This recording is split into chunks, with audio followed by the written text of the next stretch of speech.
Hello दोस्तों, कैसे हैं आप सब। आज की हमारी कहानी है सासू माँ। अगर अच्छी लगे तो चैनल को लाइक, शेयर और सब्सक्राइब करना ना भूलें। देखिए रीना जी, हमें यूं तो आसी बहुत पसंद है, पर अपने बेटे के लिए लड़की देखने आई साधना जी लड़की की माँ से बोली। पर क्या साधना जी, रीना जी पति नितिन जी को देखते हुए बोली। पर मैं चाहती हूँ बात आगे बढ़ाने से पहले मैं आसी बेटा से थोड़ी देर अकेले में बात करूं। साधना जी अपने एक शब्द पर जोर देते हुए बोली। जी। रीना जी और नितिन जी के साथ साथ साधना जी के पति रमेश जी भी हैरानी से उन्हें देखने लगे। अब साधना जी ने बात ही ऐसी की थी।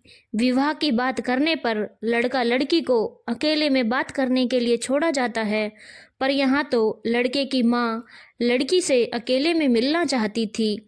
ये एक अजूबा ही तो था। जी देखिए, आपको मेरी बात अजीब लग रही होगी, पर मेरा मानना है कि सास बहू सबसे ज़्यादा वक्त एक साथ बिताती हैं। घर में तो उनके बीच सामंजस्य होना बहुत ज़रूरी है। बस इसीलिए थोड़ा वक्त आसी के साथ बिताकर उसके बारे में जानना और अपने बारे में बताना चाहती हूँ, जिससे अगर ये रिश्ता होता है तो हमारे बीच पहले से ही अच्छी बॉन्डिंग हो। साधना जी सबके आश्चर्यचकित चेहरे देख बोली, क्योंकि रीना जी और उनके पति को अपनी बेटी के लिए ये घर और वर हर मायने में उपयुक्त लगा था, और साधना जी भी एक संभ्रांत और शिक्षित महिला थी। इसीलिए साधना जी के ये अनोखी बात भी मान ली और आसी साधना जी को अपने कमरे में ले आई। बहुत सुंदर कमरा सजाया है तुमने अपना। आसी के कमरे को देखते हुए साधना जी बोली। जी आंटी जी, मुझे घर सजाने का बहुत शौक है। अपनी तारीफ सुन आसी मुस्कुराते हुए बोली। अच्छी बात है बेटा, पर क्या रिश्ते सजाने का भी शौक रखती हो। साधना जी आसी की तरफ देख बोली। मैं कुछ समझी नहीं। आसी अचानक से उठ खड़ी हुई। अरे बेटा बैठो। अच्छा ये बताओ, ये जो तुम्हारे परिवार की तस्वीर है, इसे किसने यहाँ लगाया। साधना जी उसे बैठाते हुए सामने लटकते 4 फोटो वाले फोटो फ्रेम को देख बोली। वो आंटी जी, मैंने पूरे परिवार को एक सूत्र में बांध रखा है। मैंने यहाँ। आसी फिर बोली। बेटा, परिवार को एक सूत्र में बांध कर रखना बहुत अच्छी बात है। हर लड़की मायके में ये बाखूबी करती है, क्योंकि बेटियां अपने परिवार को ज़्यादा ही भावुक होती हैं। पर क्या तुम बहू बनने के बाद भी परिवार को एक सूत्र में बांध कर रख पाओगी। साधना जी प्यार से बोली। आंटी जी, परिवार परिवार होता है, चाहे मायके का हो या ससुराल का। वैसे भी मायके का परिवार हमें जन्म से मिलता है तो वो तो अपना होता ही है, पर ससुराल के परिवार को अपना बनाया जाता है अपने व्यवहार से। इसीलिए मैं जिस घर भी बहू बनकर जाऊंगी, ऐसा ही उस परिवार को भी एक सूत्र में बांध कर रखूंगी। और हाँ, मुझे मेरी मम्मी ने रिश्ते संभालना भी बखूबी निभाया है। आसी ने जवाब दिया। बहुत अच्छा बेटा। देखो आसी, मेरी कोई बेटी नहीं है, 2 बेटे ही हैं, ये तुम जानती हो। बेटी की ख्वाहिश थी पर पूरी नहीं हो पाई। तुम मेरी बेटी बनो, इससे पहले मैं तुम्हारी माँ बनना चाहती हूँ। तुम अपने दिल की हर बात मुझसे कह सकती हो। अपनी पसंद नापसंद मुझे बताओ, जिससे तुम उस घर में आओ तो तुम्हें यहाँ जैसा ही लगे।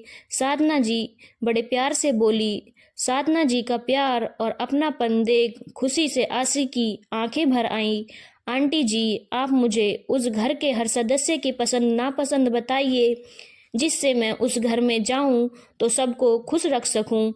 रही मेरी पसंद नापसंद की बात, तो वो तो मैं अपनी माँ को भी बता सकती हूँ। आसी मुस्कुराते हुए बोली। अरे वाह, मैंने आंटी से माँ तक का सफ़र तय कर लिया। मतलब तुम्हें ये रिश्ता मंजूर है। पर एक बार वंश साधना जी के बेटे से भी तो मिल लो, क्योंकि शादी तो तुम्हें उसी के साथ करनी है, मेरे साथ नहीं। साधना जी हंसते हुए बोली। साधना जी की बात सुनकर आशी शर्मा गई। उसे शर्माते देख साधना जी ने उसे गले लगा लिया। साधना जी के सीने से लगते ही आशी को ऐसा एहसास हुआ मानो अपनी माँ के ही गले लगी हो। देखिए रीना जी, हम दोनों को तो अपना रिश्ता मंजूर है, पर वंश और आशी की बात है, फिर वो बात कर लेंगे, फिर आगे की रस्में भी कर ली जाएंगी अगर आपको पसंद हो तो। आशी के साथ साधना जी बाहर आकर बोली। बेटी के चेहरे की खुशी देख माता पिता को संतोष हुआ। जी बिल्कुल आशी, बेटा वंश को गार्डन दिखा लाओ अपना, इतने हम आपस में बात कर लें, नितिन जी बोले। थोड़ी देर बाद आशी और वंश अंदर आए। उन्होंने विवाह को रजामंदी दे दी। साधना जी ने तभी शगुन दे दिया आशी को, और आशी को अपनी ऑफिशियली अपनी बहू मान लिया। रीना जी और नितिन जी ने भी वंश का टीका कर उसे शगुन दे दिया। इस तरह खूबसूरत रिश्ता जुड़ गया, दो लोगों के बीच नहीं, दो परिवारों के बीच। दोस्तों, यहाँ कुछ लोगों को मेरी कहानी हकीकत से दूर लगेगी, क्योंकि कुछ लोगों की नज़र में सास बहू का रिश्ता लड़ाई झगड़े का ही होता है, पर मेरी ये कहानी एक छोटी सी कोशिश है समाज में बदलाव लाने की। क्योंकि मेरा मानना है, अगर हमें सास अच्छी नहीं मिली तो क्या भविष्य में हम अच्छी सास तो बन सकते हैं ना। आपको मेरी सोच कैसी लगी कमेंट करके बताइएगा, और चैनल को लाइक शेयर और सब्सक्राइब करना ना भूलिएगा। धन्यवाद।